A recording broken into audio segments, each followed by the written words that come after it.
Good afternoon, everyone. This is the Unprofessional, here to just give my thoughts on the Velocity Systems or Mayflower Jungle Kit. So, quick overview of what we have here. Started off as the Mayflower Jungle Kit 556 with the GP pouches. My personal setup, as you can see here, 3 open spaces on the left, followed by one of their canteen pouches, a tactical tailor vertical zippered pouch with an explosive ops gear chem light holder,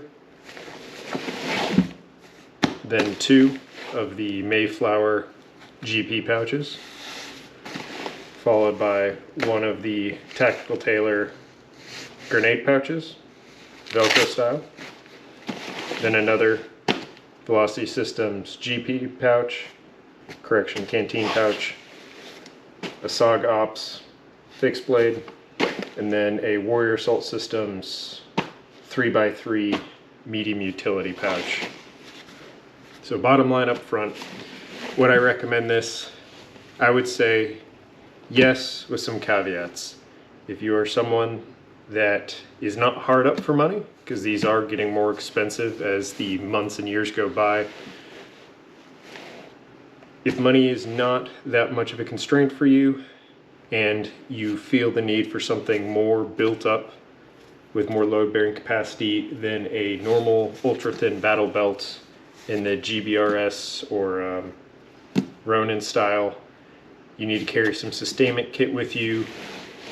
I would say yes, it does fulfill that job, and yes, it does give you that capability to run most of what you need in 24 hours.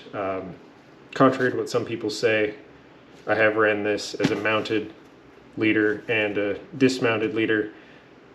You can have this all set up, ready to go anytime you have to jump out of a track, or if you're just walking around the woods for any long period of time. Alright, so getting into the individual setup or loadout for this. So as you can see here, this is their low profile inner belt that the kit comes with. Or if you're buying it individually, it is the Jungle Minimalist belt. It has the 6-point harness. And then going from left side to right, we have first that canteen pouch. Canteen pouches are their best selling items. I would say that's because people have realized that Fastex closure, really good with that captive buckle in the bottom. You can hold up to 4 PMags. You can run 3 in either orientation. Contain them pretty well. You still have some good access when needed. So this is primary weapon, reloads, 4 mags, especially if you're running body armor. You can run your triple placard. In addition with this, you're gonna have your 7 for your standard loadout. Then for this zippered pouch, that's where you're gonna put most of your SI. Right now, since I'm not currently doing anything, it has enough space to hold all my night vision components, in addition with backup navigation, this being a Garmin 401. The explosive ops chem light holder you see here, I have found to work really well for additional battery capacity. You can either put 1 AA, 1 CR123, or 2 AAAs in each of the loops here. Considering I lose 1 for the usage of my bungee to keep the kit tight to my body, you can either hold 4 AAs or 8 AAAs. That's what I'm keeping to run my night vision for some quick recharge if I'm running out in the middle of the night and I need something that I can quickly access. So these GP pouches, when you buy it as a kit, you have an option between the 2 GP pouches or 1 butt pack. I have run both. I like the GP pouches more than the butt pack. Reason for that is, as you can see here, the attachment point between the harness and the pouch is a much tighter buckle going purely rectangular rather than an open D-ring. That butt pack, you can squish it to you and it won't rattle as much, but just due to the nature of it, there's more slack between the harness and the attachment point. Also, for retainability of items, with the butt pack being 4 columns wide, if you're unclasping one side to get something, there's just more chance you're going to spill something else up on the ground if you're moving through the woods. These GP pouches, they have 3 columns of MOLLE on the side, 3 by 3. It is that 3/4 inch MOLLE, not the full 1 inch. They do have quite a bit of storing capacity here. This, just as an example, if I knew that it was going to be really wet and I knew at some point where we're going to be stopping for a while, you're going to be doing leadership stuff, so it's fine for you to wear your wet weather gear. You can fit your whole Gore-Tex in one of these pouches. Inside, you also have 2 flat admin dividers in the front and rear. This can easily hold, we'll use these 3x5 note cards as an example, easily fit in there. So the smaller Write in the Rain notebooks you can easily fit in there, or if you have any of your SI cards or your MOLLE, for example, if you're a leader. For the second one, so sustainability, usually obviously you're going to field strip your rations, but just for an example, you can see here, full sealed MRE, that's going to fit inside here with room to spare. If you really want to crush it in, you could fit 2 full non-rat fucked MREs. However, if you want adequate space, 1 non-field stripped, or something like you can fit a little camp stove or jet boil with 1 or 2 meals with it in there, and just have all your food for roughly 24 hours in one of these pouches. Going on, you have your Velcro pouch here. These little grenade pouches can easily fit if you have PVS 14s. Obviously you're going to want to tie it down, but there's ample MOLLE on every side just to have it on the outside, easily accessible if needed. So, moving on. Right side canteen pouch. So, this one I normally use as a canteen pouch. You can fit a Nalgene 1 quart or the 1 liter bottles. Both will fit absolutely fine. If you absolutely need to cram something like a jet boil in here, it is possible. Also, if you're wearing a Camelback, you don't need those canteens. You can easily run this as additional admin information. The full-size Write in the Rains with their covers will fit in there. You can fit everything you need admin in one of these. Acts as a quick dump pouch for that. Then onto this Warrior Salt Systems admin pouch here. It's got the MOLLE on the outside, good for quick access. You need a Sharpie, write something real quick. Just showing the capability. You can keep several notebooks, protractor, backup navigation, and this utility pouch also has that forward organizer pocket. You keep your matte pens, keep you organized, make sure you have everything in there.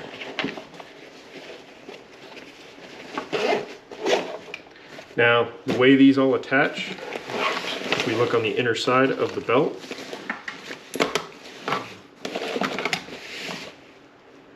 with the minimalist belt here, you'll see that it is about 2 inches, 2.5 inches wide of Cordura, with the equal MOLLE column slots cut out for it. It is double ply, sewed at every interval, so you can utilize the pouches that it comes with to fit through and then finish doing the MOLLE columns and Velcro them in. However, due to its average size, you can also slip any other MOLLE compatible pouch through. So you do have quite a bit of options with that. As you can see here, as previously mentioned, the left side I keep open, This is a personal thing due to the fact that I am left-handed when it comes to sidearms. You can have something like a Safariland QLS mid-ride holster here, and it is able to clip on here. And in order to facilitate that, utilize any MOLLE clips you have. Any of these Malice Fight Light clips that I have from Tactical Tailor work really well with just any normal D-ring, and that'll give you that 6th attachment point if you were to remove one of these forward pouches in order to keep that load hanging correctly. If you buy this as a kit, you'll see it will also come with a thicker hip belt that goes around it.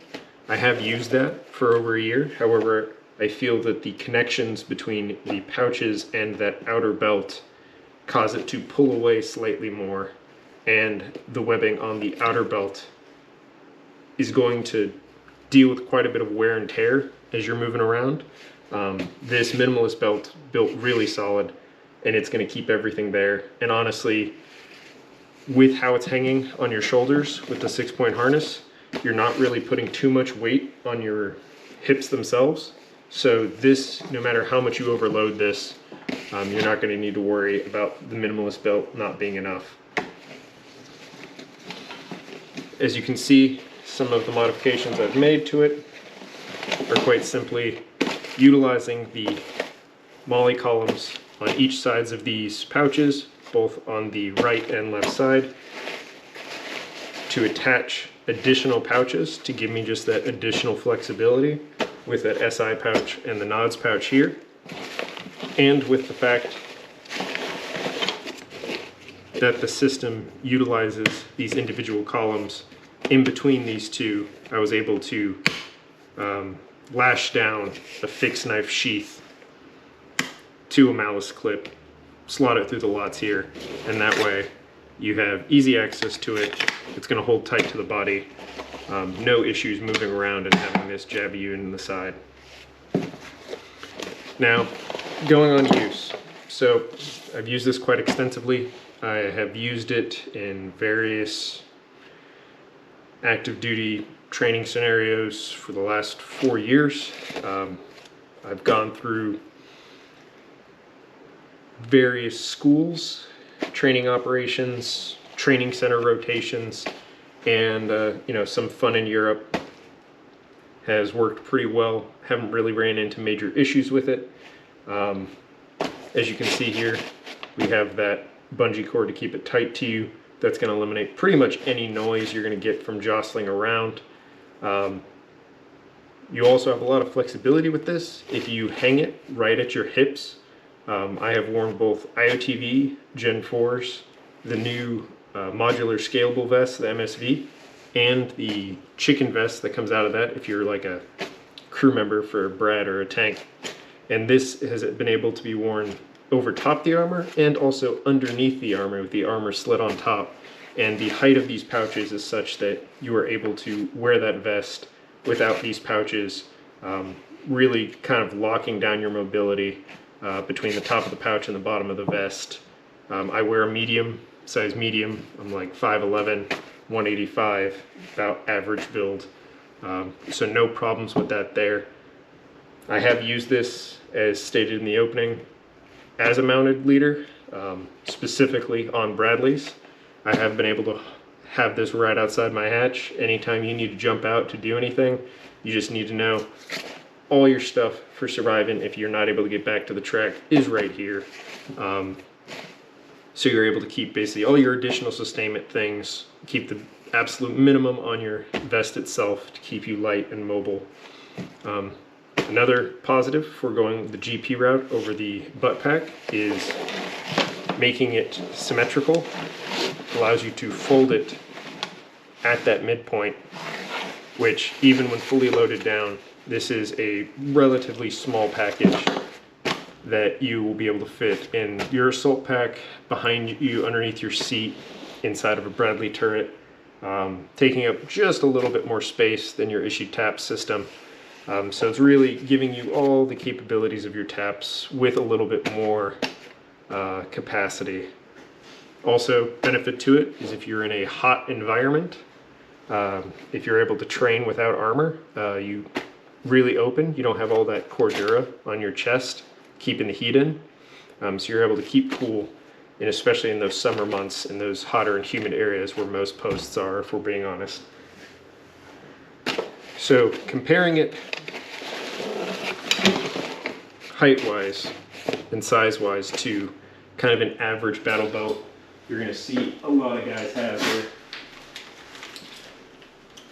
So this is one of those old Ronin belts, as you can see here, with that 2 half-inch Molly columns, so about 2 inches wide.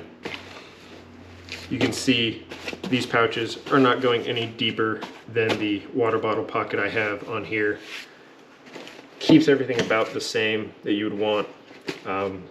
This is more of range, or you're just doing light ops. This, once again, more of a sustainment kit. You need everything for the next 24 hours. Essentially replacing even maybe your smaller assault packs if you pack light. So once again, would I recommend it? Yes, if you're looking for something, you want to ditch an assault pack, carry your absolute minimum for 24 hours. Really good. You're walking around the woods either for your job or for fun. Fulfills that role quite nicely. However, if you're hard up for cash, I wouldn't say to splurge for this. There are much cheaper ways to get about this. This is essentially just modernized Alice gear, let's be honest. If you're not restricted to camo patterns due to your job, buying surplus Alice, you're going to get the same capabilities for much less. However, if you do need multicam or Ranger Green or Coyote, it is possible to get these in those patterns. If you're a Marine, that can get away with it, or you're Army and you need multicam. So this is really just kind of a special use case. However, I would give you that parting knowledge that it is possible to run mounted and still have a quite robust belt kit. I mean, we have all of our European allies that do the same thing. So, you know, it's not the newest idea on the market. It's just reinvention of an old concept, but I feel it works pretty well. So hopefully I'll make some more videos going over some other similar kits, and hopefully this gave you some answers to some questions you had. All right, thank you.